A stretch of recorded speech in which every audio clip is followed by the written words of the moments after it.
Shalom, salam damai sejahtera untuk sahabat sekalian dimanapun Anda berada, kapanpun Anda mendengarkan siaran kali ini.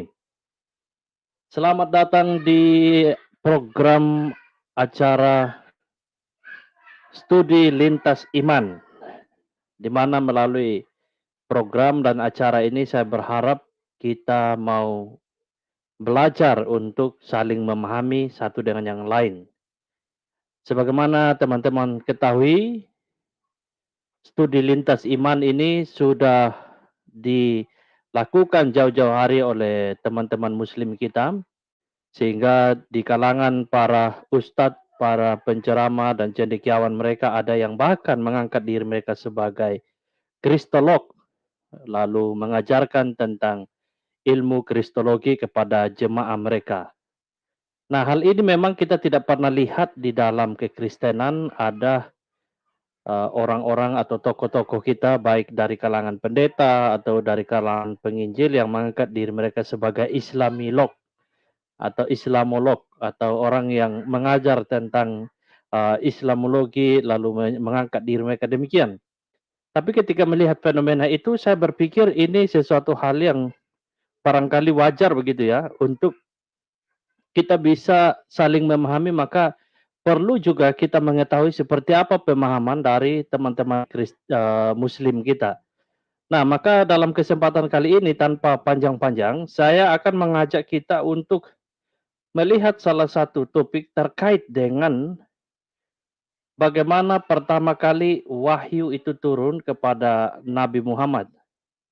Nah, hal ini nanti yang membuat kita akan melihat satu perbedaan bahwa ternyata cara wahyu turun di dalam konsep iman Islam, ya pada mulanya ketika wahyu itu turun, itu pernah terjadi sebuah peristiwa di mana Jibril datang kepada Nabi Muhammad dan kemudian sebelum menyampaikan pesannya, ia mencekik leher dari Muhammad. Nah, kalau kita lihat dalam perspektif kekristenan, memang nabi-nabi terdahulu ya, yang dicatat di dalam Alkitab tidak pernah ada pengalaman seperti itu. Ya, dalam pantauan saya dalam kitab-kitab orang Yahudi maupun dalam kitab yang ada di dalam kekristenan, saya tidak pernah menemukan bahwa ada nabi ketika mereka menerima wahyu, mereka mengalami sebuah peristiwa yang seperti itu, dicekik dulu baru kemudian pesan disampaikan. Tetapi di dalam konsep saudara-saudari kita umat muslim, itu pernah terjadi, ya. Dan ini yang kita mau lihat teman-teman, supaya dengan begini kita bisa tahu bahwa ini ada perbedaan. Itu tujuan daripada seri ini, bukan untuk menjelekkan, mendiskreditkan, bukan, tapi supaya kita saling memahami. Nah, teman-teman, terkait dengan topik ini, rupanya di kalangan muslim sendiri,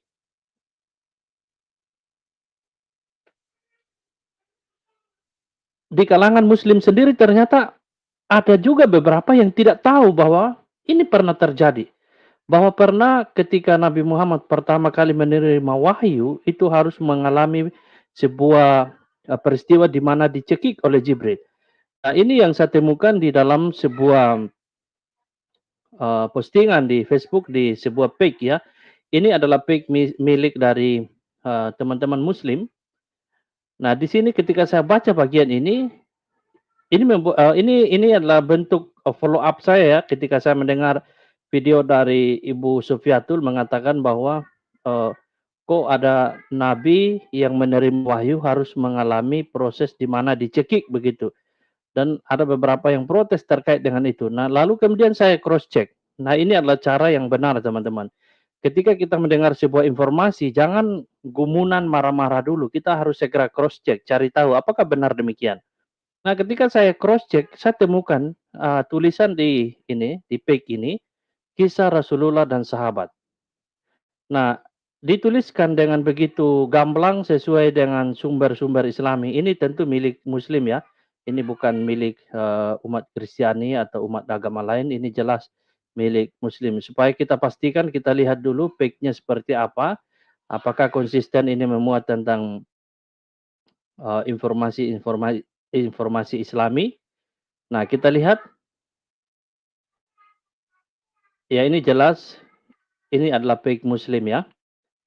Jadi jangan sampai Anda nanti ada lagi yang nanti menuduh bahwa ini adalah tulisan dari non-Muslim untuk menjelekkan Islam, tidak. Tapi ini jelas dari fake teman-teman Muslim sendiri. Nah, kita lihat bagaimana tulisan tadi. Ditulis demikian. Ini dimuat 26 September 2013. Malaikat Jibril AS mencekik leher Nabi Muhammad Sallallahu Alaihi Wasallam. Teman-teman, sebelum kita lanjut, like dulu dong videonya. Saya lihat masih sedikit yang like nih. Dengan Anda like, itu adalah salah satu bentuk dukungan Anda terhadap video Kanuru, supaya video ini makin tersebar dan didengarkan oleh lebih banyak orang lagi. Ya Aki, ya Ukti, berdasarkan kitab Sirah Nabawiyah Ibnu Hisham, sesungguhnya ketika Nabi Muhammad Rasulullah as-salatu alaihi wa alaihi wasalam menerima wahyu dari malaikat Jibril alaihi salam di dalam gua Hira. Beliau dicekik lehernya oleh malaikat Jibril. Silakan perhatikanlah dalilnya dan antum jangan fasik. Wah, ini ada peringatan ya. Antum jangan fasik katanya. Ibnu Ishaq berkata, bahwasanya Wahab bin Kaisan berkata kepadaku bahwa Ubaid berkata, pada bulan itu Rasulullah Shallallahu Alaihi Wasallam menetap di dalam gua Hira. Beliau memberi makan orang-orang miskin yang datang kepada beliau. Usai melakukan hal itu, aktivitas pertama beliau adalah pergi ke Ka'bah sebelum pulang ke rumahnya. Beliau Shallallahu Alaihi Wasallam tawaf di Ka'bah sebanyak 7 kali atau lebih. Usai tawaf, beliau pulang ke rumahnya. Itulah yang terjadi hingga pada bulan di mana Allah hendak memuliakan beliau dengan mengutus sebagai Nabi Allah pada bulan Ramadan. Nah, di bagian ini teman-teman kita lihat ya, bahwa ini sebelum Islam ada, Nabi Muhammad rupanya sudah melakukan tawaf sebanyak 7 kali. Nah, ini saya mau tanya kepada teman-teman Muslim ya. Ini tawaf yang dilakukan oleh Nabi Muhammad ini adalah siapa yang ajarkan? Ini pertanyaan saya, siapa yang ajarkan ini? Kan Islam belum ada. Islam ada itu kan setelah Nabi Muhammad itu menerima wahyu dari Jibril dan kemudian ia diperintahkan untuk menegakkan agama Allah, agama Islam di tanah Arab pada masa itu. Nah, tapi di sini kita lihat Nabi Muhammad sudah melakukan tawaf sebanyak 7 kali. Nah, tawaf ini diajarkan oleh siapa? Atau pertanyaan lainnya lagi adalah, apa agama Muhammad pada waktu itu? Kan belum Islam kan? Beliau kan belum Islam. Nah, berarti ini kan tawaf ini kan pastinya ini sebuah ritual keagamaan begitu. Nah, sebelum Nabi Muhammad dipanggil sebagai nabi atau diutus sebagai nabi, agamanya apa? Dan tawaf ini diajarkan di dalam agama apa? Nah, ini pertanyaannya. Coba kita lihat lagi selanjutnya. Pada suatu malam, Allah memuliakan beliau Shallallahu Alaihi Wasallam dengan memberi risalah dalam kurung kerasulan dan merahmati hamba-hambanya dengan beliau. Datanglah malaikat Jibril dengan membawa perintah Allah Ta'ala. Rasulullah Shallallahu Alaihi Wasallam bersabda, Jibril datang kepadaku pada saat aku tidur dengan membawa secarik kain dibajak dan di dalamnya terdapat tulisan. Malaikat Jibril berkata, bacalah. Aku menjawab, aku tidak bisa membaca. Malaikat Jibril mencekik leherku dengan kain dibaj tersebut hingga aku dalam kurung Nabi Muhammad merasa seolah-olah sudah mati. Kemudian dia melepaskan cekikannya dan berkata, bacalah. Aku menjawab, apa yang harus aku baca? Malaikat Jibril kembali mencekik leherku dengan kain dibaj tersebut hingga aku merasa seolah-olah sudah mati. Kemudian dia melepaskan cekikannya tersebut dan berkata, bacalah. Aku menjawab, apa yang harus aku baca? Aku berkata seperti itu dengan harapan dia mengulangi apa yang sebelumnya dia lakukan terhadap diriku. Kemudian dia berkata, bacalah dengan menyebut nama Tuhanmu yang menciptakan. Dia yang telah menciptakan manusia dari segumpal darah. Bacalah dan Tuhanmu yang maha pemurah, yang mengajar dengan perantaraan kalam, dia mengajarkan kepada manusia apa yang diketahuinya. Kisah ini ditulis di dalam surah Al-Alaq ayat 1 dan 5. Nah, teman-teman kita lihat di sini ya. Kita lihat di sini bahwa Jibril datang kepada Muhammad. Dan di sini menariknya, kisah ini dikatakan demikian bahwa ini terjadi dalam mimpi begitu ya. Di mana tadi kita lihat?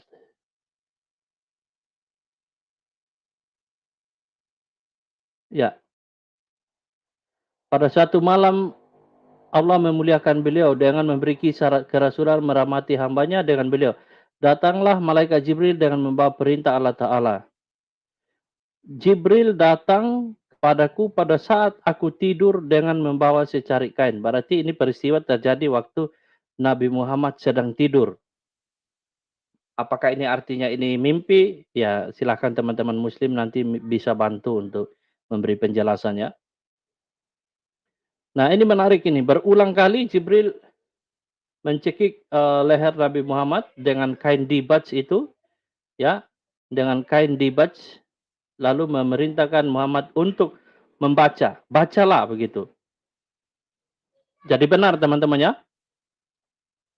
bahwa ada di dalam sumber Islami mencatat waktu Nabi Muhammad menerima wahyu itu harus mengalami sebuah peristiwa di mana dicekik dengan sebuah kain oleh Jibril. Nah, kita lihat lebih lanjut di sini. Nabi Muhammad Rasulullah Shallallahu Alaihi Wasallam bersabda, kemudian Jibril pergi dari hadapanku dan aku pulang menemui keluargaku.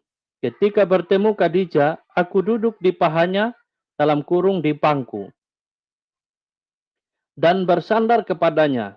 Khadijah berkata, hai Abu Qasim, hai Muhammad, dalam kurung ya, di mana engkau berada? Sungguh aku telah mengutus orang-orangku untuk mencarimu hingga mereka tiba di Mekah atas. Kemudian mereka pulang lagi tanpa membawa hasil. Kemudian aku ceritakan kepada Khadijah kejadian yang baru aku alami. Khadijah berkata, hai saudara misanku, bergembiralah dan tegarlah demi zat yang jiwa Khadijah berada di tangannya. Sungguh aku berharap kiranya engkau menjadi nabi untuk umat ini.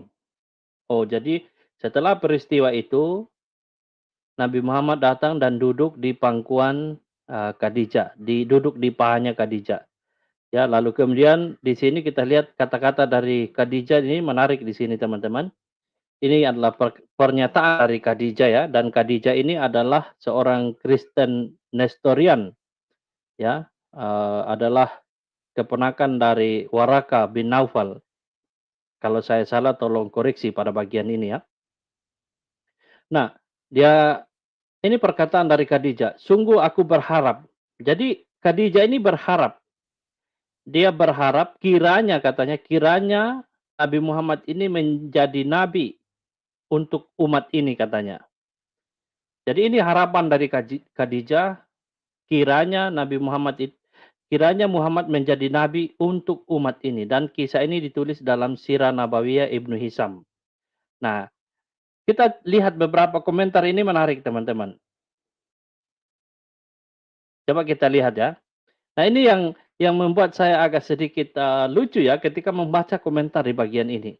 Di dalam komentar ini kelihatannya bahwa yang komentar ini adalah orang yang belum tahu tentang peristiwa ini. Maka kita lihat komentarnya seperti Anda lihat di sini, dia mengatakan demikian. Saya sangat menolak yang diceritakan di atas. Dia bilang saya sangat menolak apa yang diceritakan di atas katanya. Dia nggak terima. Dia nggak terima apa yang diceritakan di atas ini. Lalu dia lanjutkan, apa buktinya Allah maha tahu dan maha lembut? Wah, ini apa buktinya katanya? Kita sebagai manusia saja tidak mungkin bertemu orang dan mencekiknya. Ih, benar juga ya. Ini rasional juga nih apa yang dia bilang ya. Kita sebagai manusia saja katanya, tidak mungkin bertemu orang dan mencekiknya. Ah, lalu, itu tidak sopan dan tidak beretika katanya. Wah, orang ini protes sekali ini. Dia nggak terima ini. Dia bilang, itu tidak sopan dan tidak beretika. Lalu dia tulis lagi, kenapa malaikat bisa sekasar itu? Wah, ini dia benar-benar nggak terima nih. Hanif Akbar Trute ini nggak terima ini teman-teman. Kenapa malaikat bisa sekasar itu katanya? Nah, oh iya ya, kenapa malaikat bisa sekasar itu? Nah ini makanya saya juga bertanya ya, kalau kita lihat di dalam konteks kekristenan, memang malaikat Gabriel, kalau misalnya ini dalam konteks Kristen kita mengenal Gabriel, tapi tentu saya pikir ini Jibril dan Gabriel ini berbeda. Karena dalam Alkitab kalau kita lihat, ketika Gabriel datang menjumpai siapa saja, manusia siapa saja, selalu mendahulukan salam, memberi salam. Dia berkata, "Shalom, salam damai sejahtera bagimu. Jangan takut." Selalu itu yang didahulukan. Kenapa? Karena memang dia tahu manusia itu adalah makhluk yang pasti wajar atau pasti takut. Wajar takut melihat sebuah makhluk yang berbeda dengan dirinya, pasti takut. Ya, maka sebelum dia menyampaikan pesan, selalu malaikat Gabriel itu berkata, "Salam damai sejahtera bagimu. Jangan takut. Sesungguhnya hari ini aku memberitakan kabar sukacita bagimu. Hari ini di kota Daud akan lahir ya Yesus yang disebut Immanuel." Itu selalu pesannya. Nah, teman-teman yang nonton ini udah 238 like dulu dong. Ini sedikit sekali yang like nih. Dengan like, video ini akan makin tersebar kepada lebih banyak penonton lagi. Nah, itu di dalam konteks kekristenan. Makanya Hanif ini kalau dia berkata begini, ini apa istilahnya ya? Pemikiran ini pemikiran Kristiani banget. Tapi ketika saya cek, Hanif ini memang aslinya seorang Muslim. Dia bukan seorang Kristen ya. Dia asli seorang Muslim. Nah, tapi ini normal ya pemikiran ini. Kenapa malaikat bisa sekasar itu? Ini pertanyaan yang saya pikir teman-teman muslim perlu jawab mungkin ya. Kenapa bisa malaikat di dalam konteks Islam, malaikat Jibril itu bisa sekasar itu menyampaikan pesan tetapi harus melalui cara mencekik begitu. Ya, sampaikan pesan, sampaikan saja barangkali itu yang diinginkan oleh Hanif Akbar ini ya. Nah, ini kita lihat lebih lanjut. Bukankah ucapan assalamualaikum sudah ada zaman itu? Nah, ini ya betul ini. Pertanyaan ini bagus sekali teman-teman. Ya, bukankah ucapan assalamualaikum sudah ada zaman itu? Nah, silakan teman-teman muslim jawab ya. Ini menarik ini untuk dikaji lebih jauh. Kapan assalamualaikum itu ada? Apakah sebelum Nabi Muhammad menerima wahyu sudah ada kata assalamualaikum? Ataukah sesudah? Oh, ini menarik ini topik yang mungkin selama ini teman-teman muslim, lewatkan begitu ya, tidak pernah kaji. Jadi, saya pikir melalui pertanyaan ini, bagus untuk teman-teman muslim membuat sebuah studi kritis. Kapan ucapan assalamualaikum yang artinya salam damai sejahtera bagimu ini muncul? Nah, kalau sudah ada sebelum Islam atau pra-Islam, berarti seharusnya salam ini kan yang harus diucapkan, logika dari Pak Hanif ya, logikanya adalah seharusnya salam ini yang disampaikan lebih dulu, supaya pendengar pesan itu jangan takut ya. Karena memang kalau kita lihat di dalam catatan-catatan sumber Islami, Nabi Muhammad mengalami ketakutan setelah menerima wahyu itu ya.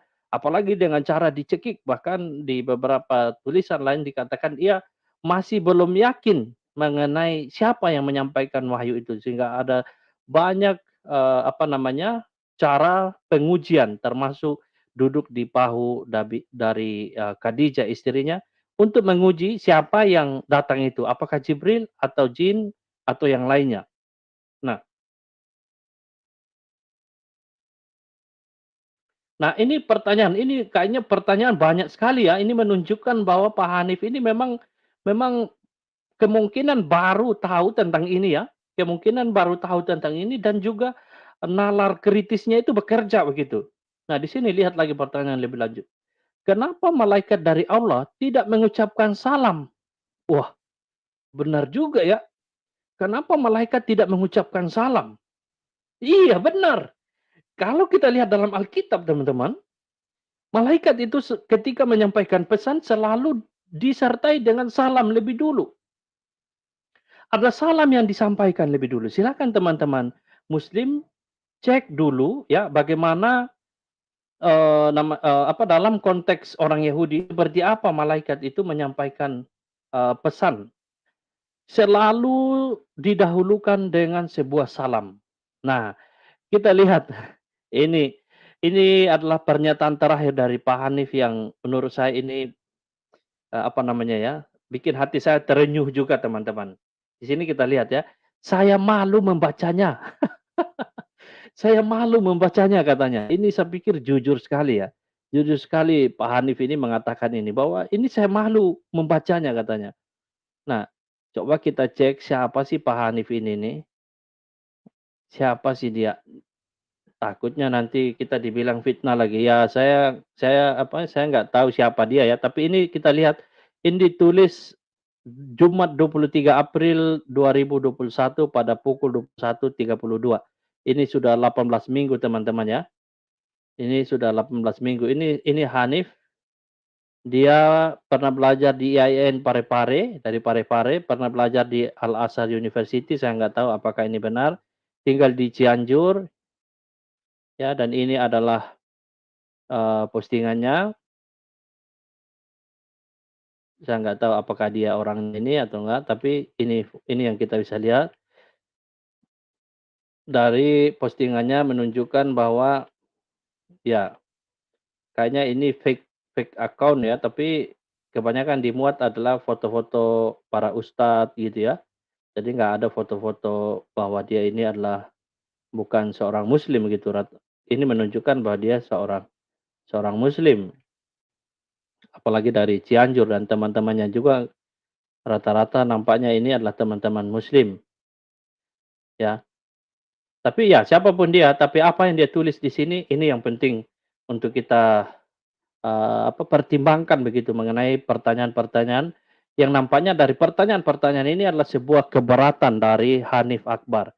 Dan di bagian terakhir ini yang saya highlight ini yang saya pikir ya kita perlu apresiasi ya kejujuran dari Pak Hanif mengatakan, "Saya malu membacanya," katanya. Kok malu gitu ya? Kok malu? Kalau memang demikian adanya jangan malu dong, ya kan? Nah, kita lihat apa yang ditulis oleh Templar. Di sini, dalam tulisan Templar ini menarik juga untuk kita lihat. Baru kali ini saya dengar kalau utusan Allah datang dengan kasar mencekik orang dan memaksakan kehendak untuk beriman. Wow, ini ini lebih tegas lagi ya yang dikatakan oleh Templar ini. Dia katakan, "Baru kali ini saya dengar kalau ada utusan Allah," katanya, "datang dengan kasar," kata dia. Datang dengan kasar, mencekik orang dan memaksa kehendak untuk beriman. Wah, jadi bagi dia, mencekik ini adalah salah satu tanda bahwa dia memaksa orang untuk beriman, katanya. Jadi artinya seharusnya malaikat atau utusan Allah tidak perlu melakukan hal ini. Ini cara kasar ini. Kok orang dipaksa untuk beriman, kata dia. Wah, benarkah demikian? Saya nggak tahu ya, apakah teman-teman muslim juga berpikiran seperti itu? Atau ada penjelasan lain, mengapa, ya ini kembali lagi pada pertanyaan pertama ya, mengapa harus dengan cara dicekik begitu untuk menyampaikan sebuah pesan yang baik, kalau memang pesan itu baik gitu ya. Kemudian dia menulis demikian lagi, Allah nggak pernah kasar kepada Adam. Wah ini, Allah nggak pernah kasar kepada Adam dan nggak memaksakan Adam untuk taat kepadanya. Wah ini sebuah perbandingan ya yang disampaikan oleh Templar. Allah itu dalam konteks ketika bersama dengan Nabi Adam tidak pernah kasar katanya. Ya kita lihat di dalam kekristenan juga kita lihat ini sejalan, pemikiran ini sejalan di dalam konteks kekristenannya, bahwa Tuhan itu tidak kasar dengan Adam. Ketika Adam itu melakukan kesalahan di Taman Eden, memakan buah yang dilarang oleh Tuhan, ya Tuhan yang justru datang untuk rekonsiliasi dengan Adam. Dia tahu Adam itu telah melanggar perintahnya, tapi Tuhan datang. Ini luar biasa dicatat di dalam Alkitab. Tuhan datang ke taman itu dan bertanya, Adam, Adam, di manakah engkau? Meskipun dia tahu Adam itu sembunyi di mana, karena dia Tuhan yang tidak terbatas oleh apapun. Tapi dia justru tanya, di manakah engkau? Menuntut jawaban kejujuran dari Adam. Ya, dan tidak ada cara-cara kasar yang dipakai di sana, mencekik Adam atau membanting-bantingnya. Tidak, justru ada sebuah komunikasi yang begitu bagus di sana, meskipun pada akhirnya Adam harus diusir dari taman itu, tapi tidak ada cara-cara kekasaran kita lihat. Maka ide ini dalam komentar ini saya pikir ini, sebuah komentar yang sejalan dengan apa yang kita pahami di dalam kekristenan ya. Lalu kemudian kita lihat lagi, besar kemungkinan si Jibril ini bukan utusan Allah yang menciptakan Adam dan Hawa. Ini konklusi dia teman-teman. Kemungkinan besar kata dia, si Jibril ini bukan utusan Allah yang menciptakan Adam dan Hawa katanya. Jadi ini utusan siapa kalau bukan utusan Allah kan? Ini utusan siapa? Dan ada emoticon di sini, emoticon dua orang yang ketawa begitu. Nah, coba kita lihat seperti apa komentar orang terkait dengan ini. Nah, di seluruh dunia orang tahu bahwa yang mencekik itu sesungguhnya adalah setan. Ini Herik Gunawan ya. Biasanya orang teriak, "Tolong, tolong, dicekik setan." Oh, oh ini dia. Tapi ada yang teriaknya berbunyi, "Tolong, tolong, dicekik Allah." Herik Gunawan mempertegas ya. Lalu Romo Benyamin, itu cerita orang kalau dimulai dari Nabi Muhammad, pasti ada awalnya bahwa Muhammad berkata katanya. Oh, jadi pasti ada awalnya, ada konteksnya. Diki Jonathan kemudian memberi pertanyaan, "Benar ini? Benar ini?" Nah, ini harus menjadi pertanyaan bagi kita juga teman-teman. Benar nggak ini? Atau ini karang-karangan? Nah, ini yang saya mau tunjukkan kepada teman-teman, bukti bahwa apa yang ditulis oleh, pemilik page ini, halaman ini, memang ini benar. Nah, ini kita coba lihat teman-teman, saya coba cari di Google dan saya temukan ini bukunya ini teman. Oke, sebelum lanjut, sebelum kita bahas buku ini, like dulu dong. Ini yang like baru 193 ini. Dengan Anda like video ini, maka video ini akan makin direkomendasikan oleh YouTube kepada lebih banyak penonton. Dan cara ini juga adalah cara yang baik untuk teman-teman mendukung pelayanan kami para Kristobar. Nah, kita lihat teman-teman, di Google saya melakukan sebuah pencarian dan saya temukan ini teman-teman. Sirah Nabawiyah dalam bentuk buku ya, buku online ini, teman-teman kalau mau beli, ini bisa dibeli, ini harganya 104.000 ya, ini e-book ya. Dan saya coba, lihat terkait dengan cekik ini, malaikat Jibril mencekik leher Muhammad, dan rupanya memang ini dicatat di dalam buku Sirah Nabawiyah Ibnu Ibnu Hisham ya, Sirah Nabawiyah Ibnu Hisham jilid 1. Di sini kita lihat teman-teman, kisahnya ada di bab 44 ya. Ya, bab 44 Muhammad sallallahu alaihi wasallam menjadi nabi. Nah, kalau teman-teman baca di sini adalah bahasa pengantarnya, lalu ada tentang mimpi yang benar, ya. Nah, ini adalah peristiwa-peristiwa yang mendahului sebelum Nabi Muhammad itu mengalami mimpi. Dan ada satu peristiwa ini yang menarik teman-teman, di sini saya baca di sini, tentang salam dari batu dan pohon kepada Rasulullah sallallahu alaihi wasallam. Jadi ingat teman-teman, saya hanya baca ya, saya tidak menafsirkan, saya hanya baca dari sumber-sumber Islami. Ya, ini silakan teman-teman lihat sendiri di Google, ada buku ini ada dan bisa ditemukan ya. Kita lihat Ibnu Ishaq berkata bahwa Abdul Malik bin Ubaidillah bin Abu Syufan bin Al-Ala bin Jariyah At-Safi Sakafi berkata kepadaku, dan ia mendengar dari beberapa orang berilmu. Jika Rasul sorry, kemana lagi itu? Ya, maaf.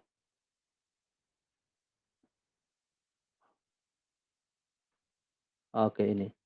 Jika Rasulullah Shallallahu Alaihi Wasallam ketika Allah berkehendak memuliakannya dan memberikan kenabian kepadanya, ingin keluar untuk buang hajat, beliau pergi ke tempat yang jauh hingga rumah-rumah tidak terlihat olehnya dan berhenti di Syab atau dalam kurung jalan di antara dua bukit, Makkah dan lembah-lembahnya.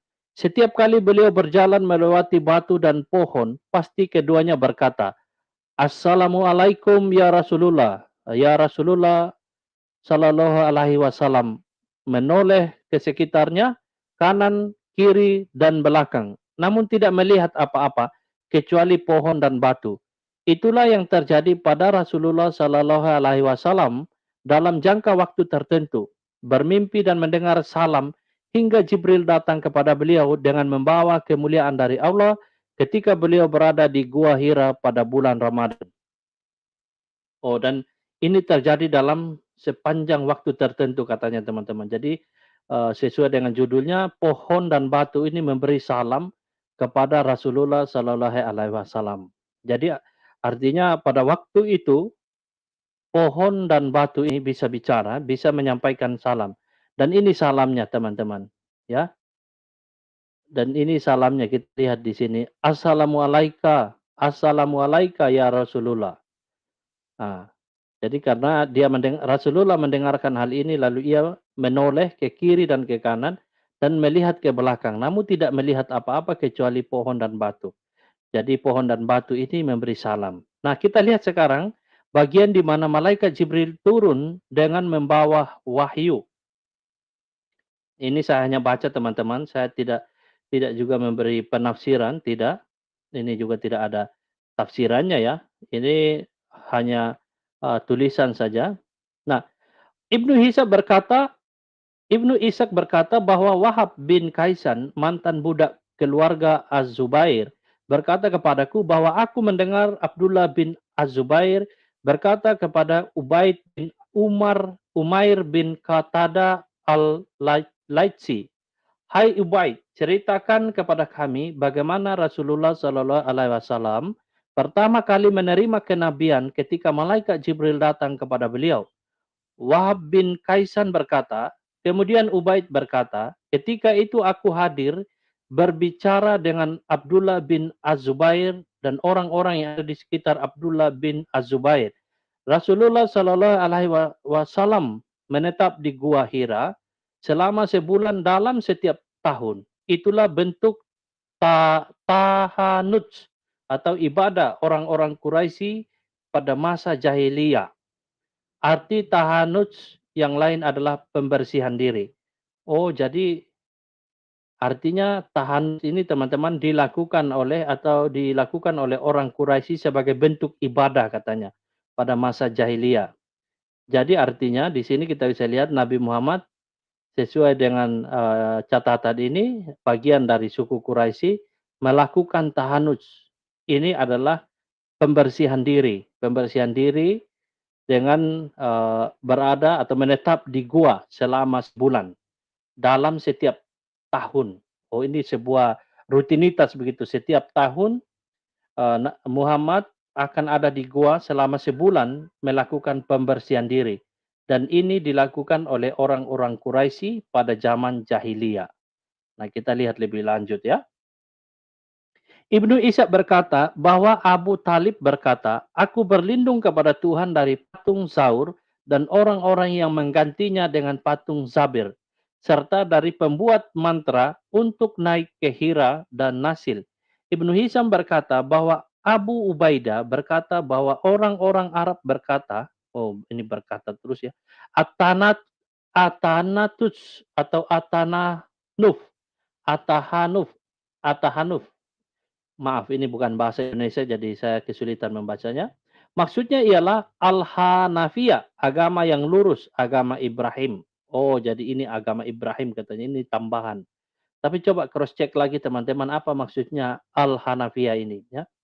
Mereka mengganti huruf fa kepada kata atahanuf dengan huruf sa. Maka jadilah atahanuj. Ini sama seperti mereka berkata jadaf. Oke, kita lewati ini ya. Kita lewati ini. Yang kita perlukan adalah bagian ini. Kedatangan malaikat Jibril kepada Rasulullah Sallallahu Alaihi Wasallam di Gua Hira. Nah, ini dia untuk menguatkan apa yang kita baca sebelumnya ya. Ibnu Ishaq berkata bahwa Wahab bin Kaisan berkata kepadaku bahwa Ubaid berkata, pada bulan itu Rasulullah Sallallahu Alaihi Wasallam menetap di Gua Hira yang melakukan tadi ya pembersihan diri. Beliau memberi makan orang-orang miskin yang datang kepada beliau.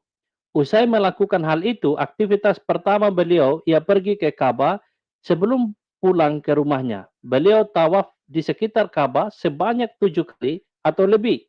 Usai tawaf, beliau pulang ke rumah. Itulah yang terjadi hingga pada bulan di mana Allah berkehendak memuliakan beliau dengan mengutus sebagai nabi pada bulan Ramadan. Pada bulan tersebut, beliau pergi ke Gua Hira seperti biasanya dengan diikuti keluarganya. Oh, jadi dia pergi ke gua itu termasuk juga dengan keluarganya. Jadi bukan sendirian, teman-teman, ya. Jadi dengan keluarganya. Pada suatu malam, Allah memuliakan beliau dengan memberi risalah dan merahmati hamba-hambanya. Dengan beliau, datanglah malaikat Jibril dengan membawa perintah Allah Ta'ala. Rasulullah Sallallahu Alaihi Wasallam bersabda, Jibril datang kepadaku pada saat aku tidur dengan membawa secari kain dibaj dan di dalamnya terdapat tulisan. Malaikat Jibril berkata, bacalah. Aku berkata, aku tidak bisa membaca. Malaikat Jibril, di sini teman-teman, kita ada di sini ya. Malaikat Jibril berkata, bacalah. Aku berkata, aku tidak bisa membaca. Malaikat Jibril mencekik leherku dengan kain dibaj